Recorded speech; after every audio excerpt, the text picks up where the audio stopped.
Sarah stands on the gravel path, staring at the closed door. The sound of the slam still rings inside her head. She knocks again, harder this time, but silence answers back. A sheriff's car pulls into the driveway, lights flashing faintly. 2 officers step out, cautious but polite in their manner. "Ma'am, we received a call about a disturbance," one says. Sarah straightens her shoulders, instinctively falling into command posture. "This is my grandfather's house," she replies firmly.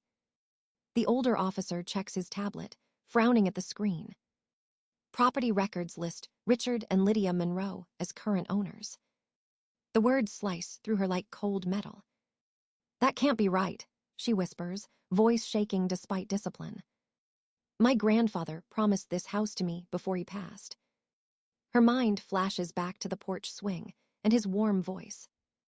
Now the same place feels foreign, guarded, hostile. Lydia watches from behind a curtain, face hidden in shadow. Sarah turns toward the officers, holding out her discharge papers. "I've just retired from the military," she says. "I have nowhere else." The younger officer shifts uncomfortably, but stays silent. "Ma'am, without documents showing ownership, we can't intervene," he says.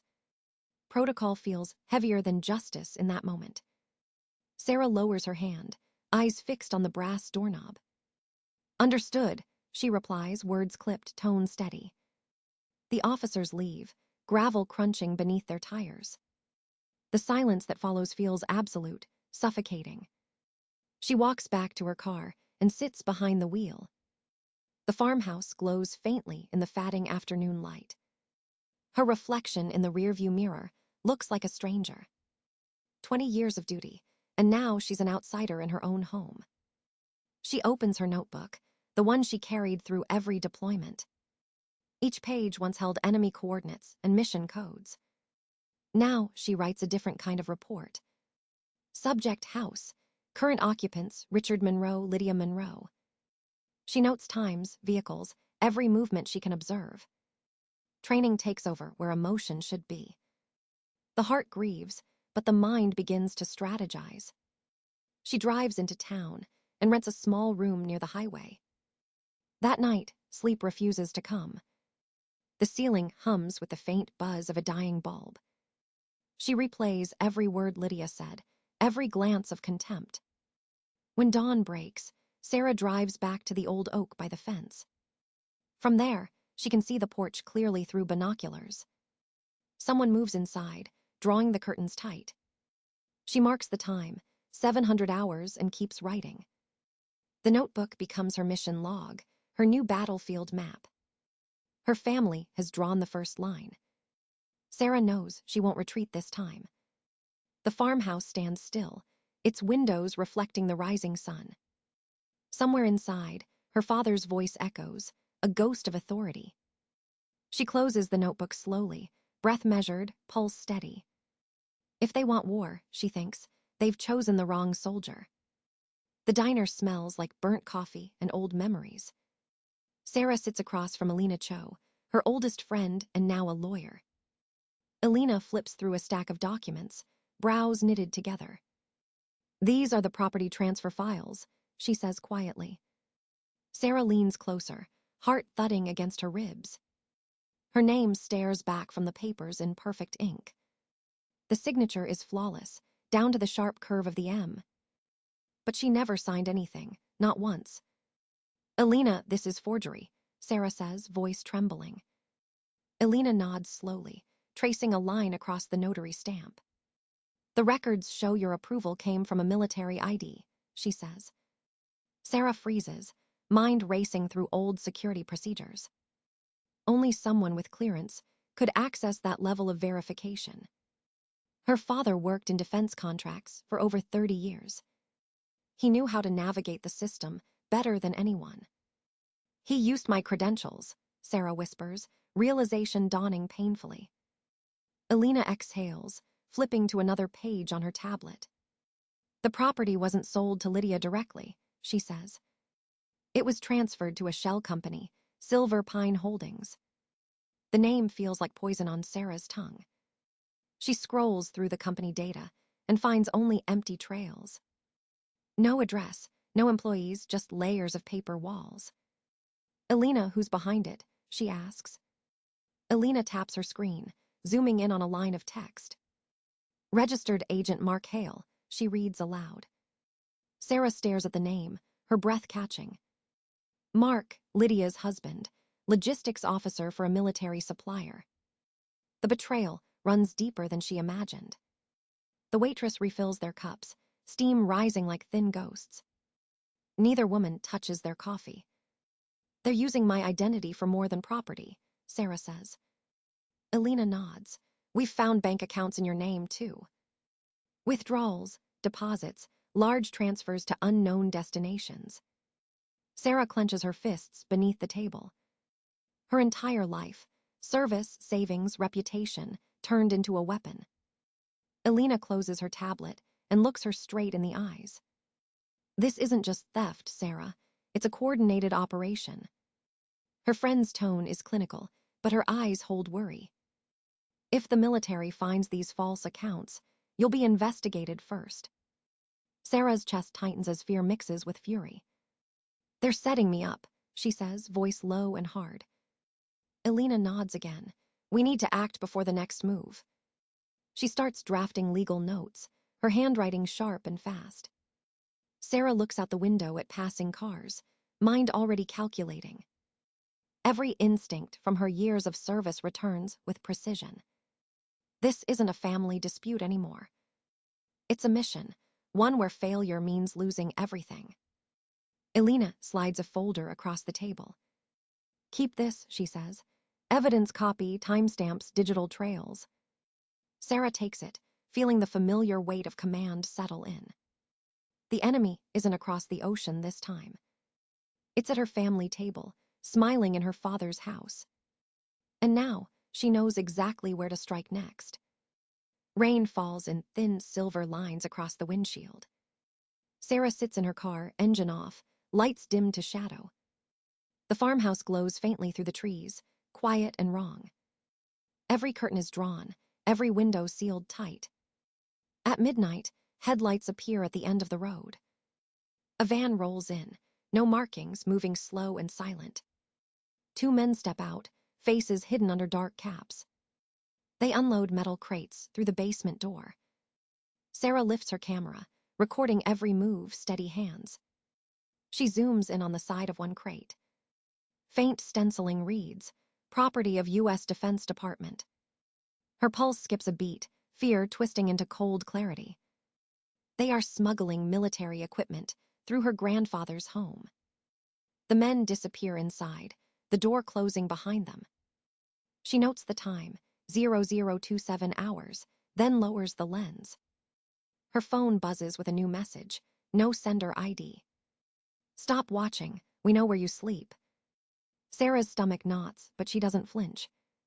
She screenshots the message and forwards it to Elena. The reply comes quick. "Keep recording, don't confront." Her training kicks in. Observe, document, survive. By dawn, the van is gone, leaving tire tracks in the mud.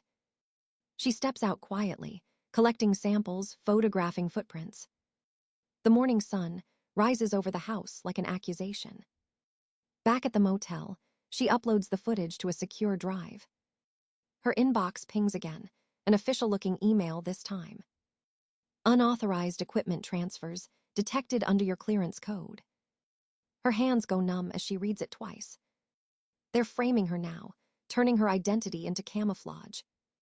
Her old commanding officer calls minutes later.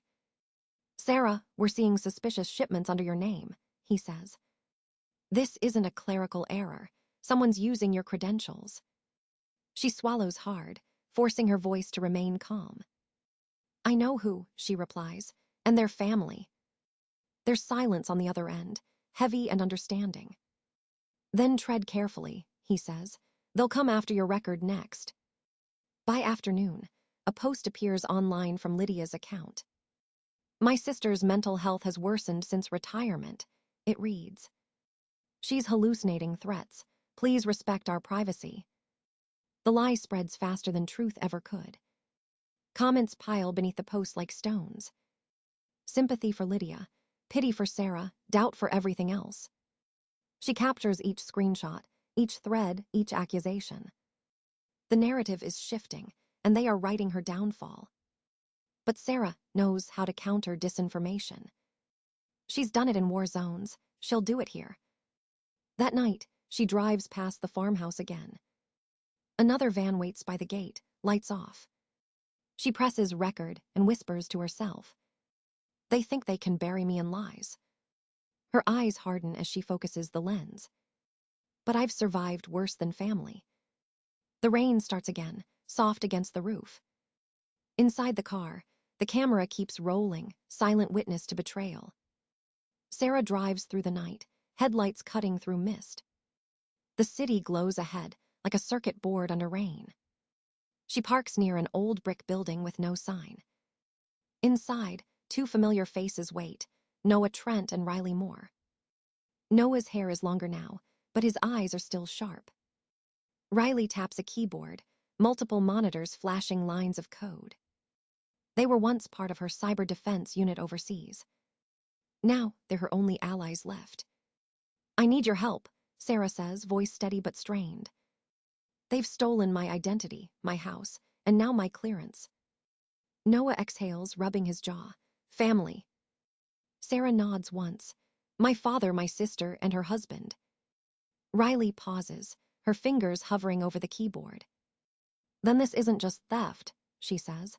It's treason if they're using defense property. Sarah hands over the flash drive, filled with evidence. Video files, forged signatures, the midnight van. Riley plugs it in, decrypting each frame, each timestamp. The room fills with the hum of processors and tension. No one speaks for several minutes. Finally, Noah looks up, frowning at his screen. These logins trace back to a defense server, he says. Someone used internal credentials to reroute shipments. Sarah leans forward. Which division? Richmond Office of Logistics, Noah replies quietly. Her father once oversaw that exact department. It's no longer a theory, it's confirmation. Riley opens another window, running a voice analysis file. The recording from the basement filters through static. Cut the line before she finds out, a voice says. The program matches it with 94% certainty to Richard Monroe. Sarah closes her eyes for a long moment. When she opens them, resolve replaces shock. Then we go on offense, she says. Noah grins faintly. The colonel is back. They start building a digital counterattack. Encrypted folders, mirrored servers, hidden backups. Every clue is cataloged like a mission log. Sarah's handwriting fills pages, dates, shipments, aliases. They uncover offshore accounts under her name. Each transfer links to Silver Pine Holdings and a defense supplier. Mark Hale's company, Riley mutters. He's laundering military gear. Sarah feels anger simmer, cold and clean. We'll expose all of it, she says. Elena joins the operation, transforming her law office into a command room. Documents cover every surface, connecting lines drawn in red. You're treating this like a war, Elena says softly. Sarah glances up. That's exactly what it is. Noah cracks a database wall at 300 hours. Riley extracts metadata, proving the fraud timeline. Each new discovery feels like taking ground inch by inch. Sarah barely sleeps, running on coffee and vengeance. Outside, dawn creeps over the skyline, pale and cold. They have enough to strike, but she wants more. Every soldier knows. Gather intelligence before engagement. She looks at the farmhouse photo pinned to the wall. Next time, she whispers, I'm coming home on my terms. The monitors flicker, illuminating her face in blue light. For the first time in weeks, Sarah feels ready to fight back. Morning sunlight spills across a table, stacked with evidence. Sarah's uniform hangs pressed and ready beside the window. Elena reviews the final documents, her voice calm but firm. The court approved the injunction, she says. We move today. Sarah nods, eyes fixed on the farmhouse photo pinned to the wall. It's time they face what they've built, she replies quietly. A convoy of 2 cars and 1 sheriff's cruiser heads for the property. The tires crunch over gravel, the air thick with unfinished history. Richard Monroe stands on the porch before they arrive. His suit is perfect, his confidence the same as always. "You don't need to do this," he says, voice coated in control. Elena steps forward, holding a sealed folder. By federal order, all assets tied to Silver Pine Holdings are frozen. The sheriff adds, "Sir, you are required to comply immediately." Richard's smile fades, the mask cracking at the edges. "You think you can humiliate me with paperwork?" he spits. Sarah stands tall beside them, metals gleaming in sunlight. "This isn't humiliation," she says evenly. "It's justice." Behind him, Lydia appears pale and trembling. Mark lingers in the hallway, eyes darting between exits. Elena opens the folder, revealing photographs and financial trails. "Your daughter's identity was used to authorize illegal shipments," she states. Richard snatches the papers, scanning the pages in disbelief. "You can't prove anything," he mutters, but his voice falters. Elena gestures to the sheriff, who hands over a warrant. "The evidence is already verified by federal analysts," she says. Sarah's silence cuts deeper than words. The father who once demanded discipline now stands cornered. Lydia bursts into tears, covering her face with both hands. "I didn't know what they were moving," she sobs. Sarah looks at her, expression unreadable, neither hate nor pity. Mark steps forward, voice shaking. "We were just following orders."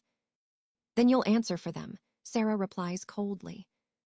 The sheriff begins listing their rights as Richard protests loudly. "You're destroying this family," he shouts, pointing at his daughter. "No," Sarah says. "You destroyed it the day you forged my name." The officers escort Mark outside, his head bowed in defeat. Lydia collapses into a chair, whispering apologies into her hands. Elena gathers the final signatures, her professionalism unbroken. "Federal investigators will take over from here," she says softly.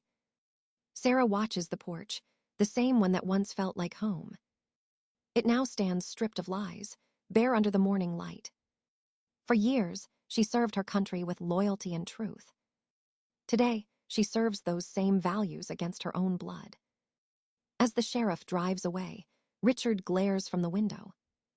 Sarah turns, walking toward the gate without looking back. Her boots hit the gravel in steady rhythm, a soldier's cadence. The war inside her family is over, but the battle for her name continues. Behind her, the farmhouse fades into silence and consequence.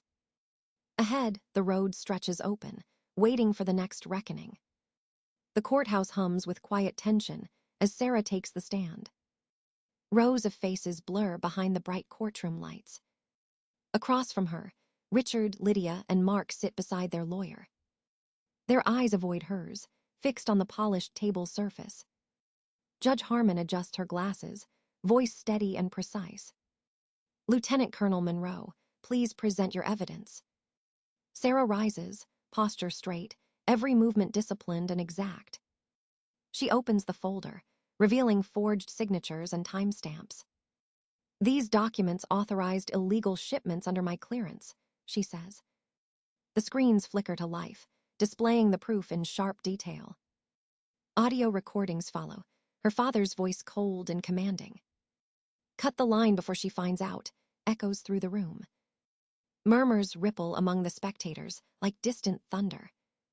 Elena steps forward, linking the evidence to financial transactions. Offshore accounts, fake contracts, fraud layered on betrayal.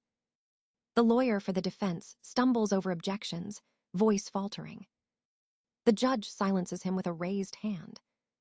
When Sarah finishes, the courtroom feels smaller, air heavier. Richard rises suddenly, defiance flashing in his eyes. "She's twisting everything," he shouts. "I built this family." The judge's gavel strikes once, sharp and final. "Sit down, Mr. Monroe," she says. "You'll have your turn." Lydia's tears fall freely now, guilt heavy on her shoulders. Mark stares blankly at the floor, defeat carved into his posture. The ruling comes swift and absolute. All assets linked to Silver Pine Holdings are seized. Passports surrendered. Federal investigation initiated. Richard's name enters the official record under criminal inquiry. Sarah exhales slowly, the first breath of freedom in months. Outside, reporters gather like storm clouds near the courthouse steps. Microphones rise, questions flying in all directions. She pauses, her uniform crisp under the midday sun. "This was never about a house," she says clearly. "It's about integrity, the kind that doesn't bend for blood." Cameras flash, voices blur, and the crowd erupts in noise. But Sarah walks through it all, steady as ever. Later that evening, she stands at Arlington Cemetery. The wind moves softly through the rows of white stones. She kneels before her grandfather's grave, laying down her insignia.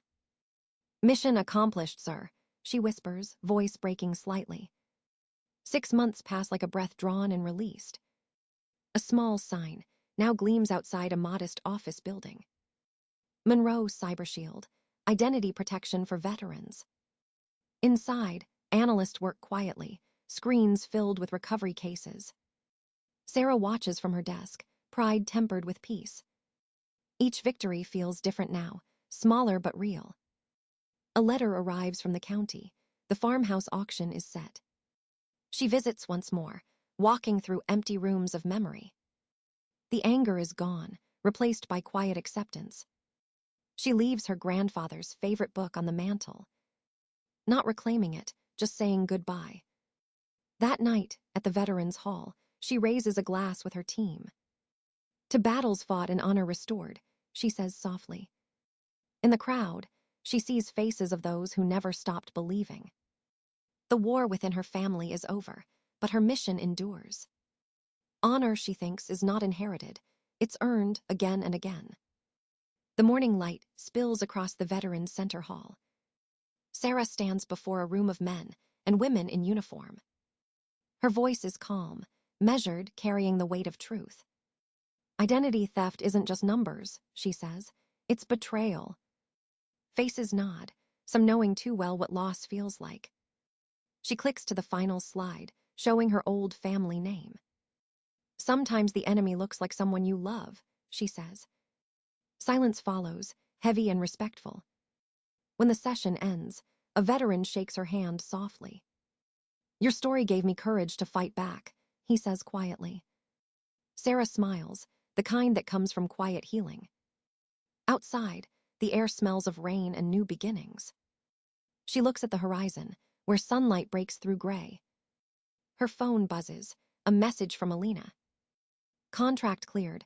The investigation closed. You're free." For a long moment, Sarah says nothing. She breathes in, steady and deep. The past no longer owns her. She walks toward her car, each step lighter than the last. Family, she thinks, isn't defined by blood. It's chosen by loyalty. And loyalty, once earned, never needs forgiveness.